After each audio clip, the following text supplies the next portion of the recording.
매주 월요일 정치 연안을 품격 있게 토론하는 시간이죠. 품격 토론 함께해 주시는 두 분 소개합니다. 홍익표 전 민주당 원내대표, 김성태 전 국민의힘 원내대표 자리했습니다. 안녕하세요. 예, 안녕하세요. 반갑습니다. 오늘부터 장관 후보자들의 인사청문회가 시작이 됩니다. 인사청문회에 임하는 여야 분위기 어떻습니까? 홍 대표님.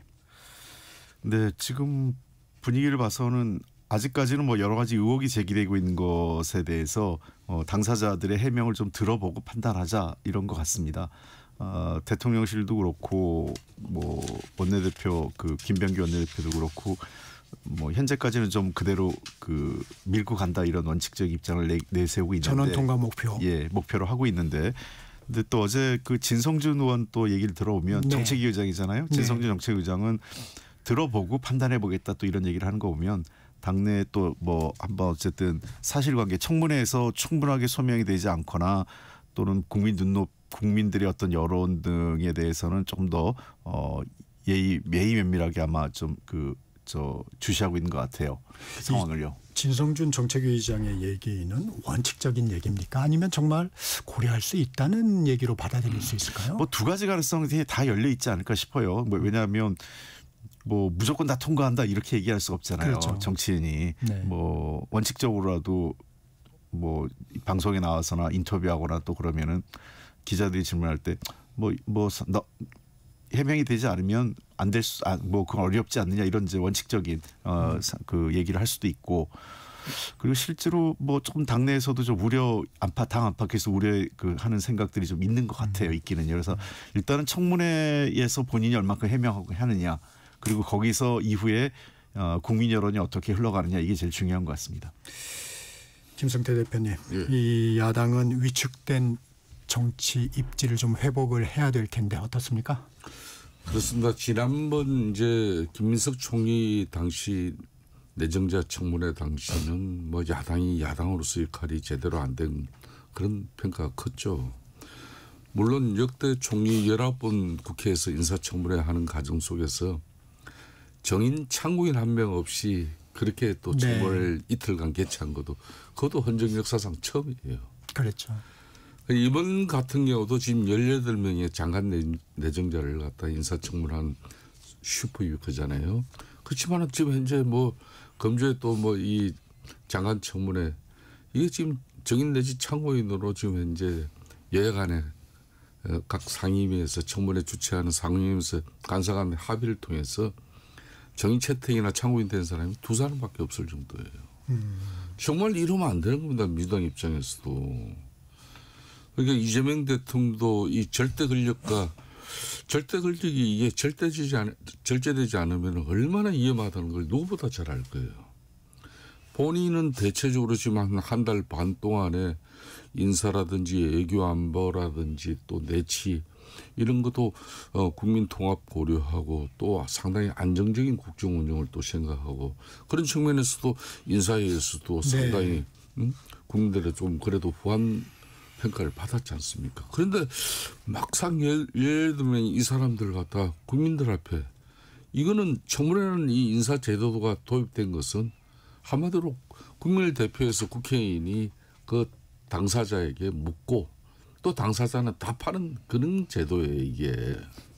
그러려면은 이 사람이 어떤 성정으로 어떤 또 삶을 살았는지 그 족적을 갖다가 이렇게 주변 사람들한테 들어볼 수도 있어야 되는 거고 또 부처의 그런 전문 역량이나 능력 이런 걸 다 국민들과 같이 공유할 수 있는 그런 정책 그런 뭐 청문회가 되려면은 청문위원들이 제출 요구하는 자료들을 성실하게 제출해줘야 평가를 할 거 아닙니까? 저는 그런 측면에서 표절 갑질의 그런 뭐 대표적인 뭐 두 인사의 지금 현재 문제도 있지만은 뭐 대다수의 지금 현재 청문위원들이 이것도 상당히 민주당의 고단수 이제 정치 전략입니다. 네. 그러니까 한두 사람 띄엄띄엄 이렇게 청문회를 하면은 낙마 가능성이 높아요. 그러니까 이제 이제 이번 주에 18명 몰아가지고 해버리면 웬만한 사람은 다 묻혀가요. 네? 이 증인 참고인 없는 청문회, 이 정말 청문회에 안 좋은 선례가 되지 않을까요?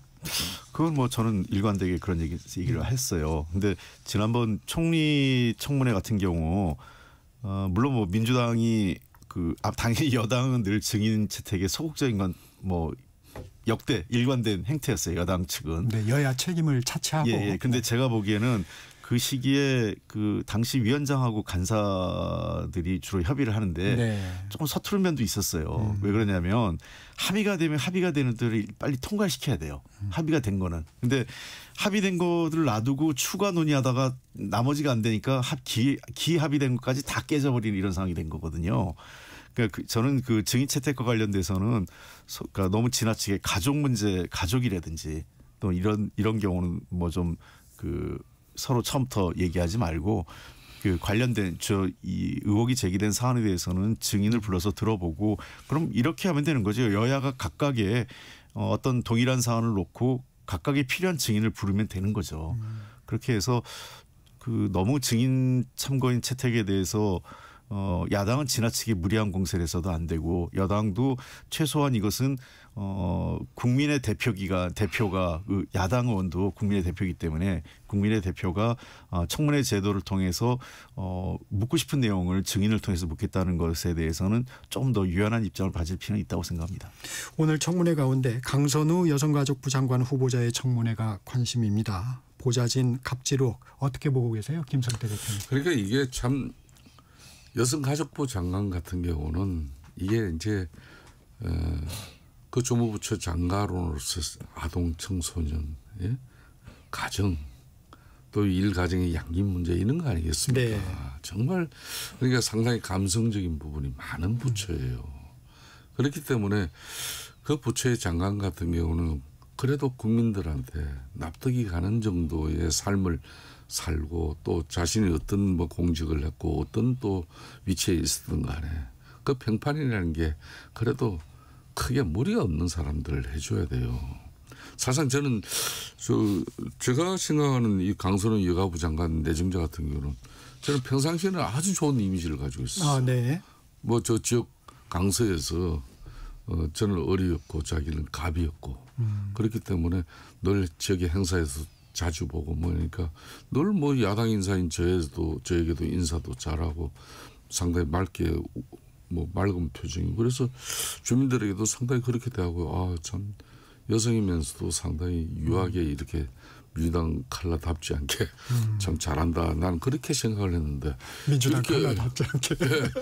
갑자기 이 보좌진 장관 되니까 이 생각지도 않은 이런 부분은 본인이 그 전직 보좌진 두 사람을 갖다 고발 조치한다 그러고 나는 갑질을 한 적 없다 그러고 이러면 안 되는 거죠. 이 보좌진 세계에서는 특히 자기가 모시고 있던 사람이 장관 됐는데 얼마나 그 언실에 그만두고 가지고 다른 일을 하고 있더라도 축하해주고 또 보좌진들끼리 그 모임이 있어요. 그래야 되는데 이 두 사람이 자기 신분 다 노출되면서 인사청문회 정인으로 채택되면 가서 진술을 하겠다 그러고 그러면 벌써 이 사람들이 얼마나 가슴 맺힌 게 많겠어요. 오늘은 이제 기사를 또 보니까 근로기준법 위반 사례의 우려도 있어요. 네. 그러면 다른 언실에 이분들이 또 취업을 하려고 했을 때 강선우 의원이 그 친구 내가 데리고 있어 봤는데 형편없어 그런 사람 채용하면 안 돼요. 이런 식의 쉽게 말하면은 문제가 있었다는 걸 또 지금 현재 의혹이 제기되고 있잖아요.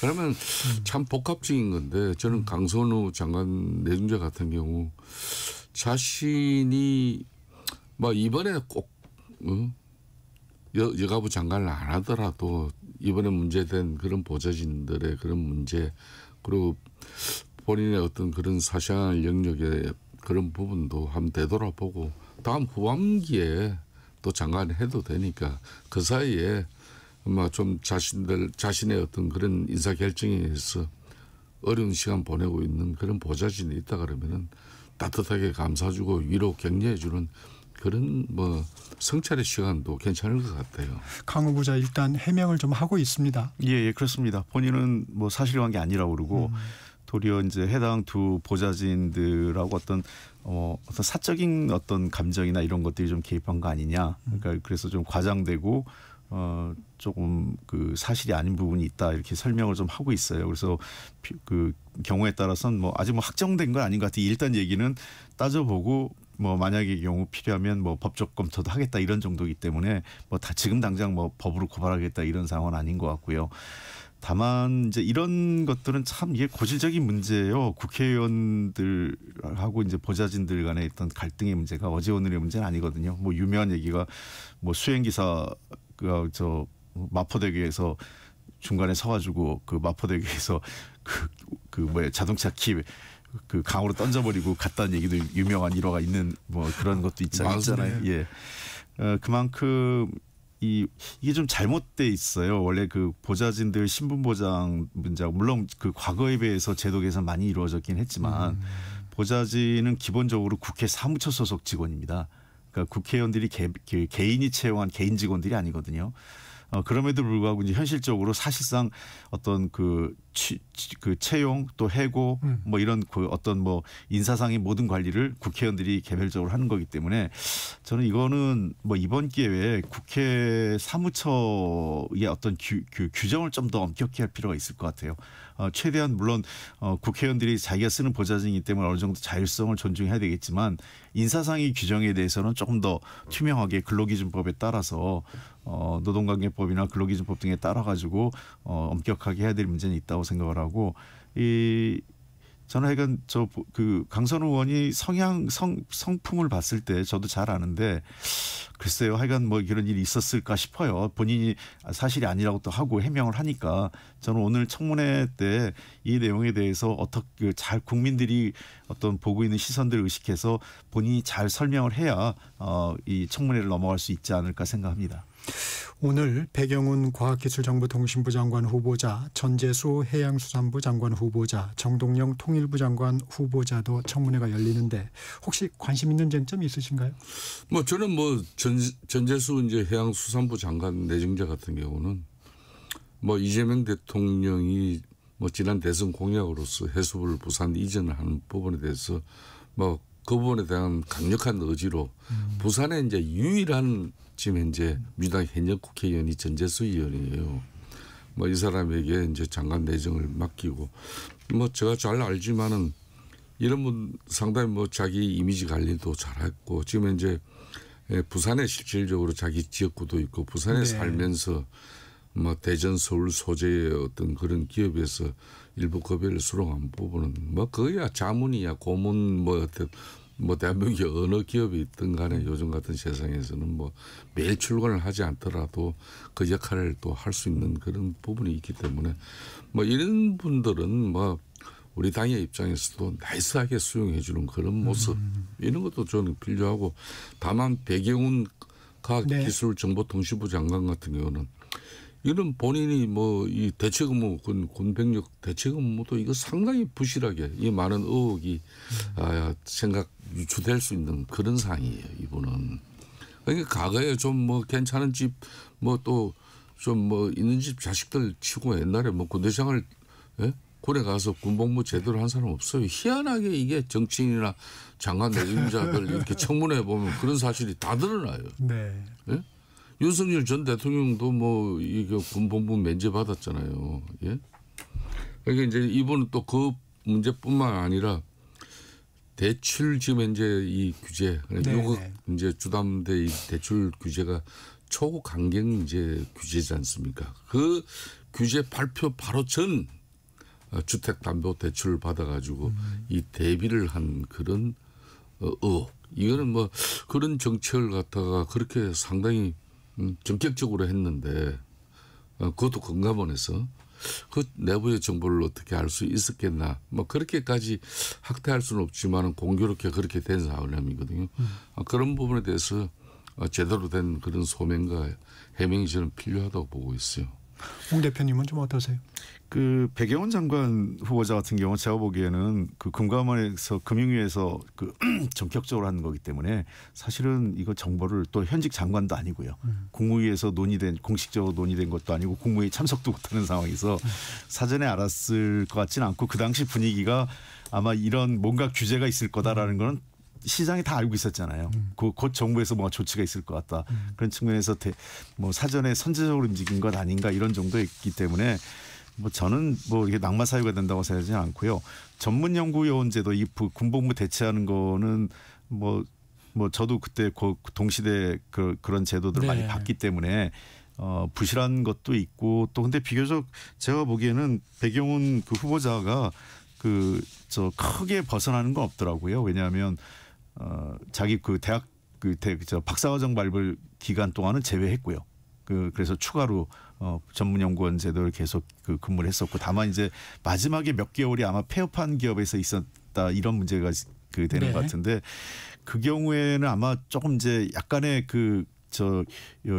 융통성을 봐준 것 같아요. 해당 기관에서. 예를 들면 1년 이상 남은 것도 아니고 몇 개월 남지 않았는데 그럼 또 다른 직장을 찾기도 어려운 상태에서 또 그럼 군복무를 해야 되는 것도 아니기 때문에 그런 것들에 대해서는 왜냐하면 그 제도 자체가 특히 이제 과학기술 쪽에 연구요원에 대한 혜택을 준 거거든요. 그게 뭐 혜택이라기보다는 좀 더 과학기술 분야에 전념할 수 있는 기회를 준다는 차원에서 한 거기 때문에 저는 그 정도의 융통성은 당시 교육부하고 국방부가 협의를 했을 것으로 생각을 해서 아마 이런 사례 찾으면 좀 꽤 나올 거예요. 근데 전체적으로 제가 보기에는 나름대로 그 제도에 맞게 충실하게 일했다고 생각을 하고 뭐 전재수 장관이나 정동영 장관 같은 경우는 일부 문제 제기가 나오는데 제가 보기엔 야당에서도 특별하게 이 백영훈 장관 포함해서 그러니까 현재 보니까 타겟팅을 오늘은 강선우 후보자한테 한 것 같고 나머지 세 분에 대해서는 낙마 사유까지는 야당도 좀 보고 있는 것 같지는 않습니다.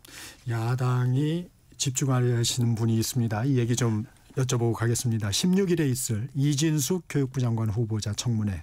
이 청문회도 관심인데 이 사안은 좀 어떻게 보십니까? 그러니까 제가 아까 처음에 얘기했습니다마는 이재명 뭐 1기 이 정부의 장관들 대표적으로 이제 좀 문제가 되는 게 표절하고 이제 갑질 뭐 이렇게 정리를 했고 이진숙 지금 이제 교육부총리 장관 내정자 같은 경우는 다른 부처도 아니잖아요.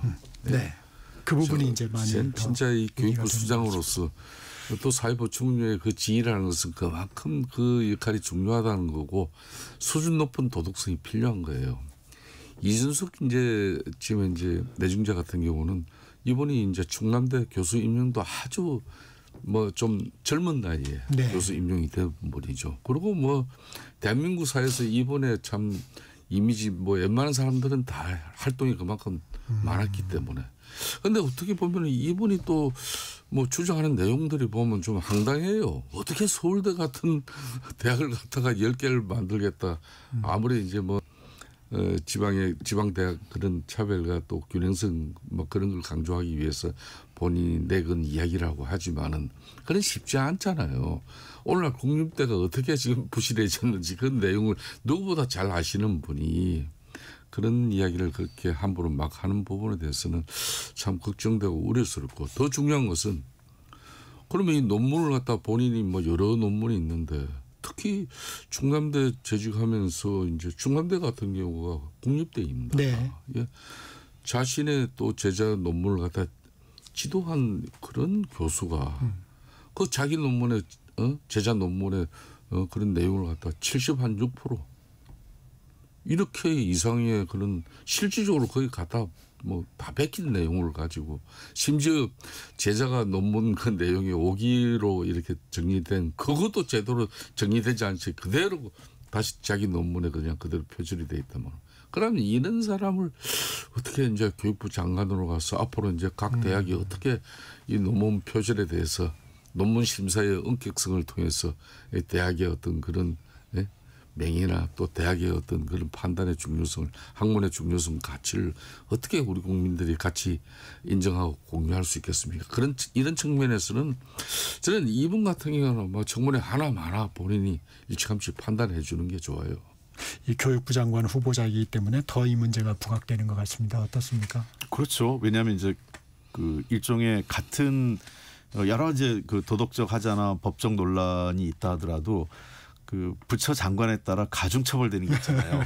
왜냐하면 국토부 장관 후보자가 그렇죠. 부동산 투기를 했거나 뭐 국방부장 후보자가 병역 문제가 있거나 맞아요. 예, 그런 거 있잖아요. 그리고 또 뭐 무슨 뭐 보건복지부 장관이 뭐 의료와 관련 의료나 이런 거에 아니면 뭐 또 국민연금을 안 내 뭐 이렇게 누락했거나 뭐 이런 등등의 뭐 이렇게 되면 이제 관련 부처와 관련된 도덕적 논란이나 법적 논란이 생기면 가중 처벌되는 거죠. 그 청문회에서 어떻게 이제 뭐 지금 이제 야당의 주장이나 언론의 논조도 어떻게 교육부 장관 후보자가 이 표절도 하고 뭐 교육법을 어기느냐 이게 지금 핵심이란 말입니다. 저는 이제 갑자기 또 이제 이진숙 후보자가 뭐 이것도 내가 다 쓴 거다, 제자가 쓴 거 아니다 이렇게 얘기를 하고 나왔어요. 이것도 좀 논란거리 될 것 같아요.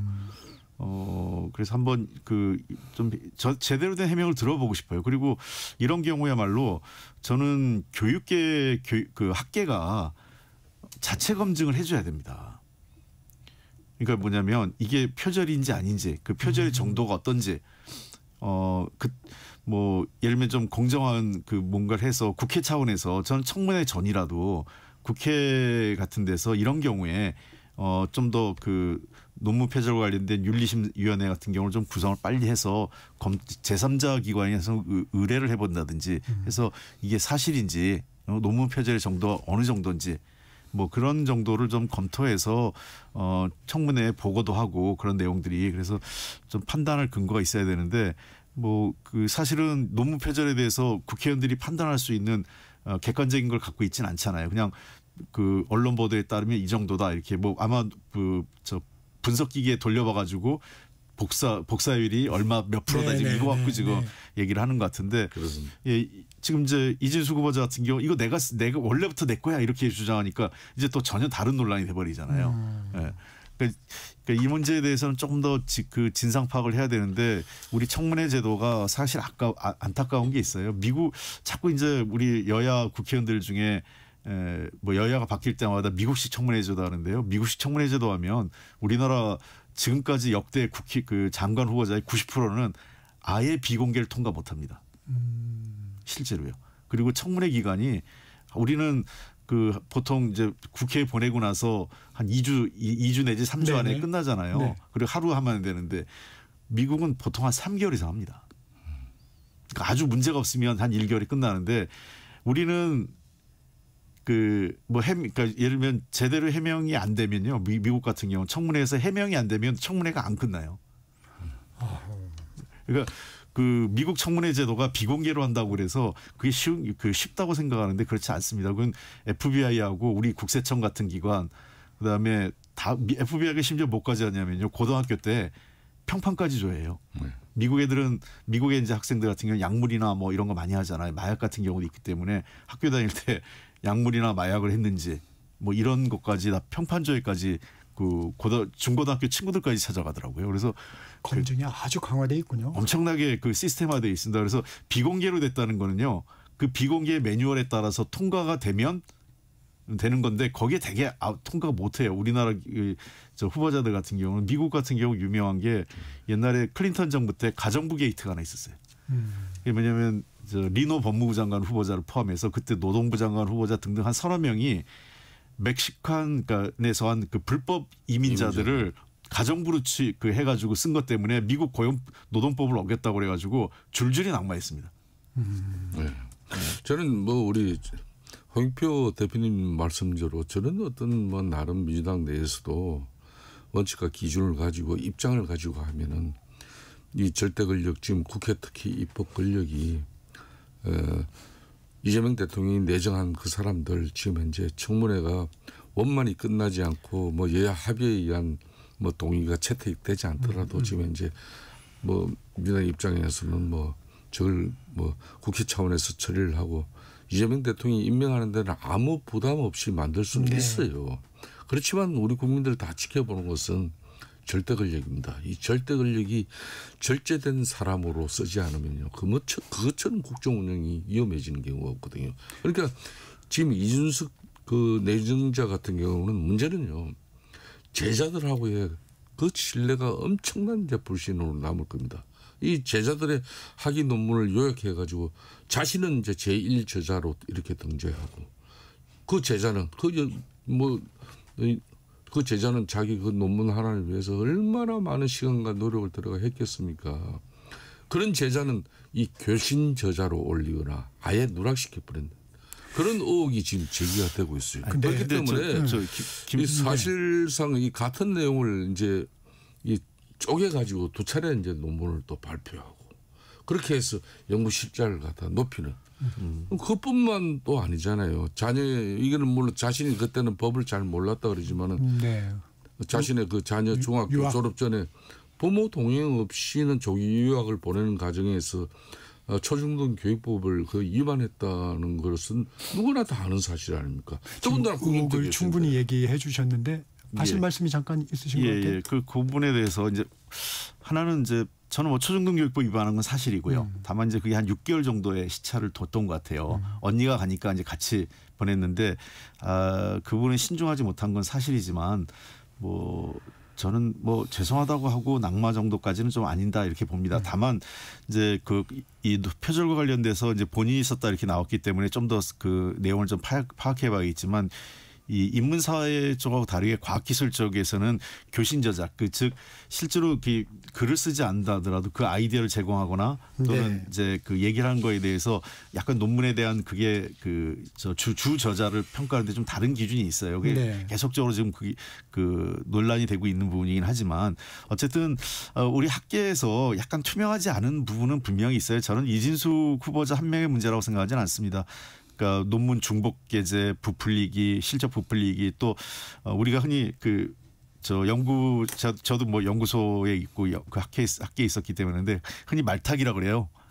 말타기라고 뭐냐면 뭐 연구 프로젝트 매니저나 본인이 그 저자인데 실제로 본인은 약간만 하고 밑에 있는 다른 사람들이 공동저자들이 그 뭐 조교까지는 아닌데 이제 공동저자로 했던 사람들이 대부분이라서 흔히 말타기라고 나오고 하는데 이런 관행들이 뭐 나쁜 관행이 있었던 건 사실이에요. 그래서 이런 문제들에 대해서 한번 저는 글쎄 하여간 이진숙 후보자가 오늘 다음 내일이죠. 이제 있을 청문회에서 이 부분에 대해서 16일이요. 좀 설명을 좀 16일이죠. 16일날 잘 좀 해명을 좀 했으면 좋겠습니다. 그런데 항상 이런 얘기 나올 때마다 검증 시스템 이런 것들이 안 걸러지나.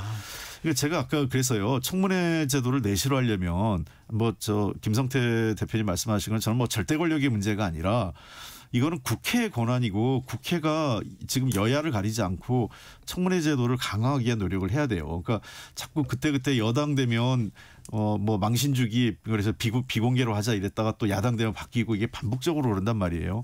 근데 비공개로 했을 때 비공개로 한다는 것은 국민적 도덕적 눈높이를 낮추자는 얘기를 하면 안 돼요. 훨씬 더 엄격해야 돼요. 거기서는 이 기준에 몇 가지 아주 원칙을 해서 이 기준에 부합하지 않으면 이거는 그냥 아예 여기서 끊는다라는 것들에 대해서 국회가 저는 국회의장 주관으로 해서 국회 인사청문회 제도 개선 어떤 위원회를 구성했으면 좋겠어요. 그래서 정말 이 정권에 바뀌거나 여야를 넘어서서 청문회 제도가 미국 수준의 높은 수를 만들었으면 좋겠습니다. 네, 품격 토론 잠시 쉬어가겠습니다. 전격시사 2부 여기서 마치고요. 3부에서 품격 토론 이어가겠습니다.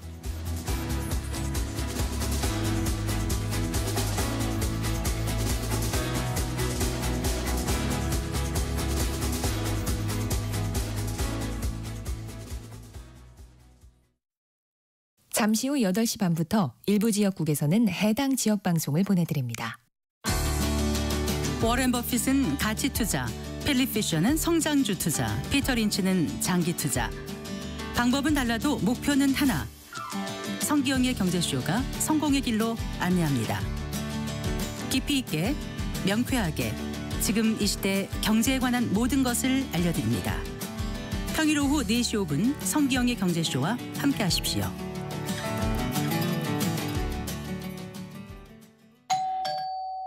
편지 왔습니다.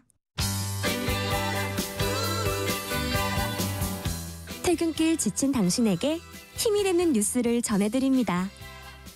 매일 저녁 5시 5분 당신과 함께 읽는 세상 이야기 KBS 1라디오 뉴스레터 K.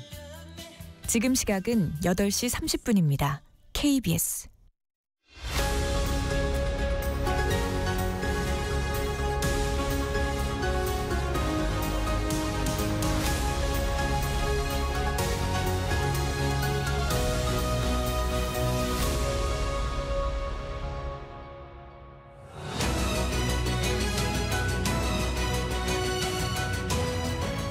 본격 토론 이어가겠습니다. 홍익표 전 민주당 원내대표, 김성태 전 국민의힘 원내대표 함께하고 계십니다. 이재명 대통령 지난 금요일에 남아있던 문체부 국토부 장관 후보자를 지명했습니다. 이재명 정부의 초대 내각 인선 마무리됐습니다.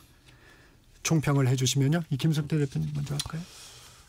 그 18명의 장관 내정자 중에서 이제 좀 눈에 확 띄는 게 9명의 지금 현재 현역위원을 장관으로 내정했다는 거죠. 이것은 이제 상당히 국정 장악력을 높이겠다는 이재명 대통령의 의지가 대단히 강해요. 그러니까 장관은 8명? 예. 그러니까 이제 그런 측면에서 특히 이제 정치적 그 경험이 풍부한 그런 의원들을 갖다 전진 배치함으로써 네. 청문회도 뭐 현역 불패 또 청문회라는 제도가 있잖아요.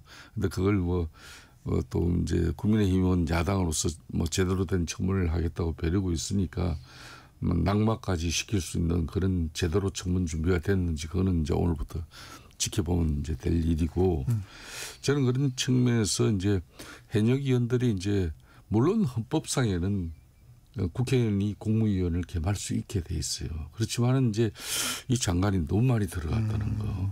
그래서 40% 이상이 지금 되잖아요. 네. 그렇게 되다 보면은 이제 이게 정권 차원에서 이제 입법 권력까지도 이제 통치 범위 안에 사유화로 들어갈 수 있다. 이런 우려가 있어요. 그렇지만은 이제 또 나름 전임 정권의 또 장관들도 또 일부는 유임하고 네. 송미령 뭐 장관뿐만 아니라 시학처장, 오유경 처장 같은 경우도 네. 뭐 차관급이지만은 물론 유임한 이런 사례도 있어서 국정에 어떻게 보면은 연속성을 또 유지하면서 역량과 능력을 또 중히 여긴 부분도 있어요. 그렇지만은 또 일부 장관 같은 경우는 차관급 또 여기에서는 대장동 변호인 같은 경우를 지금 법제처장으로 시킨다든지 그러니까 확실히 또 자신이 챙길 사람들은 또 챙기는 그런 뭐 인사 뭐 그런 가운데 이제 또 통합을 또 위해서 고민한 그런 뭐 인사도 있다. 그래서 저는 뭐 굳이 점수로 치면은 한 65점 정도. 너무 빡하시네. 몇 점 만점에? 65점 정도는 되는 100점 만점에 65점. 예. 그러니까 야당이 65점 주면 많이 주는 거예요. 네, 전체적인 총평을 해주셨습니다. 현역 의원 입각 문제도 좀 얘기를 했는데 네. 홍익표 대표님. 크게 보면 세 그룹인 것 같아요. 정치인 그룹, 기업인, 관료. 이 세 가지 그룹으로 구분되는 것 같아요. 그리고 약간 섞었습니다. 네. 외교안보 쪽은 관료와 정치인을 주로 섞었고 경제 쪽은 주로 관료와 그 기업인 출신을 좀 섞어서 조합을 맞춘 것 같습니다. 그럼 제가 보기에는 이재명 대통령의 인사에 보면 제일 중요한 것이 일단 실력과 전문성을 따진 것 같고요. 그리고 두 번째는 균형인데 이 균형이라는 게 예를 들면 너무 관료 중심으로 가도 안 되고 또 그렇다고 또 지나치게 이제 그 뭐 비관료들로 와서 그러니까 예를 들면 관료는 굉장히 현실에서 잘 아는데 관료 중심으로 하면은 뭔가 혁신적이거나 개혁적인 게 나오기 좀 어렵잖아요. 네. 그러니까 그런 부분을 밸런스 균형을 맞춘 것 같아요. 그래서 안정성과 혁신을 좀 조합하는 그런 그 인사를 했던 것 같고요. 그다음에 세 번째 하나 굳이 더 얘기한다면 일부 그 많은 분들이 생각보다는 안정감 있는 인사를 했다. 그러니까 당초 이재명 대통령이 됐을 때 뭐 여러 가지 우려가 있었잖아요. 뭐 특히 보수 쪽에서 지지하지 않았던 층에서는 뭐 이 뭐 인사를 어떻게 이상하게 하는 거 아니야라고 해서 했는데 대부분은 그래도 뭐 할 만한 사람 그래도 아주 이상한 사람이 아니라 그래도 어느 정도는 그 업계 또는 그쪽 계열에서 이 사람은 할 만한 사람이라는 평가를 받는 정치인, 기업인, 관료 등에서 발탁을 했다 이렇게 보입니다. 대표적으로 뭐 관료 중에서도 구윤철 그 경제부총리 같은 경우는 그 관료사에서도 비교적 평가가 좋아요. 인성도 좋고 전문성도 있는 사람이고 고향도 또 TK입니다. 그분은요.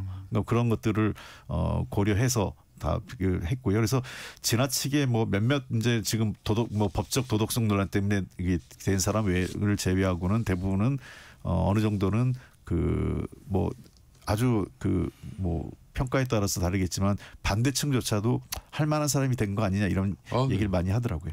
저도 개인적으로는 좀 전에 홍 대표님 말씀하셨습니다마는 구인철 지금 현재 기재부 장관 내정자 같은 경우는 경제부총리 뭐 이런 분 참 발탁은 정말 잘했다고 봐야죠. 또 지역별 안배도 이루어지면서 이 부분은 기재부 내에서도 뭐 닮고 싶은 상사 거기에 뽑힐 정도로 참 평판이 좋아요. 제가 또 야당 또 원내대표를 하면서도 네. 이래 보면은 늘 뭐 야당 정치에 대해서도 배려하고 그러니까 또 뭐 정부의 일방적인 어떤 입장은 집권당 당정 관계를 통해서 야당이 무시당하고 또 뭐 폐마당하고 뭐 예산에서의 엄청난 차별화를 또 그런 게 있는데 이런 사람은 대단히 저는 합리적인 인사를 갖다가 윤석열 대통령이 잘 발탁했다고 봐요. 또 그 정치권에서도 뭐 아까 얘기했지만 전재수 해양수산부 장관 내정자 같은 경우는 좋은 성품이고 정말 지역구 관리 열심히 하고 그 부산 같은 데서도 또 살아남은 그런 뭐 저력에 대해서 그런 부분에 대해서는 저는 개인적으로 평가 높게 합니다. 이 국민의힘 혁신위 얘기 예. 좀 해보겠습니다. 1호 혁신안, 그 계엄 탄핵에 대한 대국민 사죄문을 당헌 당규에 수록하자는 혁신안. 예. 이 부분 좀 어떻게 평가하십니까? 저는 뭐 그나마 이제 뭐 우여곡절 끝에 혁신위가 윤석열 전 대통령 13 비상계엄에 대한 그 오판에 대해서 그 잘못에 대해서 우리 당이 명확하게 확실하게 전련하고자 하는 그런 측면에서 그걸 당헌 당규 앞으로 개정해서 당헌 전문에까지 이걸 올리자. 이런 정도로 각오를 내비친 것은 저는 상당히 그 뭐 높은 뭐 판단을 해주고 싶어요. 일부 반발이 나오니까 탄핵 사과 필요 없다는 분들은 인적 쇄신 영순이다. 이렇게까지 그러니까 저는 얘기를 했습니다. 그렇습니다. 그러니까 윤석열 전 대통령이 대한민국 지금 헌법과 법률 이 사법 체계에서 정말 영장 뭐 발부가 부당하게 이루어졌다든지 또 검찰의 수사가 공수처 수사가 정말 헌법과 법률을 위반하지 않은 그런 전직 대통령을 갖다가 강제로 여론 재판에 인민 재판식으로 이렇게 여론 재판으로 몰아가가지고 이렇게 뭐 그런다면은 야당으로서 또 집권 세력으로서 국민의힘이 당연히 정치적으로 그냥 있어서는 안 되죠. 그렇지만 헌재 파면 결정이라는 게 헌법적 판단이 있은 것이고 또 그에 인해서 또 치러진 조기 대선에서 국민 뜻을 또 우리는 냉엄하게 받아들일 수밖에 없는 상황이죠. 그렇다면은 지금 이제 윤희석 이 핵심위원장이 그런 부분에 대해서 탄핵한 부분에 대해서 잘못했고 또 사과하지 않은 부분에 대해서도 잘못했다. 그런 사람들은 앞으로 한마디로 인적 청산의 영순이다. 그건 지극히 저는 정상적인 말이라고 봐요. 윤희숙 위원장 인적 쇄신 범위와 대상을 설명하면서 8가지 사건 지목했습니다. 예. 보셨을 텐데 예. 보면은 인물들이 다 떠오른다는데 다 아실 수 있는 상황들이죠. 네, 뭐 대략 특정이 될 수 있죠. 이렇게 되면요. 근데 이제 과연 윤희숙 혁신위원장이 그 이걸 해낼 수 있는 그 정치력이 있느냐 하는 문제입니다. 그 실제 이거 인적 청산 얘기했다가 안철수 의원이 혁신위원장 그만둔 거 아니겠어요? 네. 그리고 서원석 비대위원장이 윤희숙 혁신위원장을 했을 때 처음에 윤희숙 위원장도 인적 혁신은 아니라고 본인을 얘기를 했거든요. 좀 아직은 좀 본인도 좀 왔다 갔다 하는 것 같아요. 저 첫날 분명히 할 때는 인적 혁신 아니고 그래가지고 저 정치권에서 약간 좀 비아냥거린다 조롱조가 나왔던 게 백서위원장 아니냐 이런 얘기가 나왔단 네. 말이에요. 결국은 대선 평가한다면 백서위원장 아니지 무슨 혁신위원장이냐 이런 얘기를 했기 때문에 그런 측면에서 윤희숙 위원장이 한 얘기는 뭐 저는 대체로 뭐 필요한 부분이고 방향은 잘 잡고 있는데 결국은 관철시킬 수 있고 이것을 밀어붙일 수 있는 힘을 갖고 있느냐 하는 문제고 또 이런 혁신을 하기에는 기간이 너무 짧아요. 이제 뭐 혁신 어쩌고저쩌고 하지만은 금방 저 7월 말 이제 본격적으로 전대가 다음 대표 전대가 확정되면 모든 그 관심은 전당대회로 가지 혁신으로 안 가거든요. 그런 측면에서 또 이 혁신위원회에 그 한계가 있는 겁니다. 그러니까 그래서 윤희숙 위원장이 그 보관으로 전당원 투표라는 방식을 지금 추진하는 것 같습니다. 그 부분은 어떻게 보십니까? 그러니까 이제 본인은 자꾸 이제 돌파구를 찾는데 전당원 투표로 가는 것조차도 비대위의 권한이라니까요. 이게 그러니까 그 결국 뭐냐면 비대위가 전당원 투표로 가겠다고 할 때는 동의하는 거예요. 그러니까 송원석 그 비대위원장이 본인이 원내대표 될 때 그 친윤 당권파의 도움을 받고 됐잖아요. 근데 친윤 당권파를 쳐내야 되는 상황이 됐을 때 그럴 수 있겠죠. 내가 직접 쳐내는 것보단 당원의 힘을 빌려서 할 수 있습니다. 그건 일종의 정치력이고 정치적 판단의 문제인데 그것도 의지가 있어야 되는 건데 그 전당원 투표로 갈 때는 그런 의지를 혁신위원장과 같이 의지를 갖는 건데 현재로 제가 보기에는 송원석 비대위원장 원내대표의 생각은 그런 의지를 갖고 있는 것 같지는 않아 보여요. 송원석 비대위원장은 일단 백서를 만들면서 잘잘못이 좀 나오면 거기에 따라서 책임을 물어야 되는 거 아니냐 이런 얘기를 좀 했습니다. 어떻게 보십니까? 저는 뭐 상당히 상식적이지 못한 이야기죠. 예?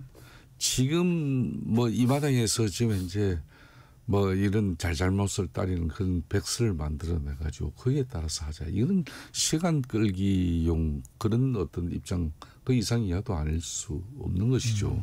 그러니까 이제 윤희숙 조금 전에 홍익표 대표님 말씀했습니다만은 문제는 이제 요 앞에 사실상 그 김용태 비대위원장이 제시한 그 5대 개혁안 정도만 우리 당이 특히 이제 현역 의원들 중심으로 원내에서 이걸 수용만 해도 저는 상당한 그래도 진전이 있다고 봐요. 예? 그러니까 탄핵 반대 당론을 무효화시키고 또 예? 후보 교체 그 진상 조사를 위해서 예? 그 당무위원회를 통해 가지고 그 진상을 정확하게 파악해서 또 단죄하겠다는 네. 그런 의지 뭐 이런 걸 거의 다 담아냈거든요. 문제는 이때 당의 기득권 세력들이 그걸 갖다 용두사미로 만들어버리고 대려 송원석 지금 현재 원내대표가 비대위원장이 되면서 그런 내용까지 담아가지고 핵심위에서 녹여내겠다. 그런데 핵심위를 녹여내겠다 그러는 그 핵심위를 갖다가 정권을 부여하지 않아요. 그러니까 안철수 의원 같은 경우도 4선 의원이고 몇 번의 대선 경험까지 있는 사람인데도 오죽하면 또 중간에 하차를 해버립니까. 그러니까 지금 이런 거예요.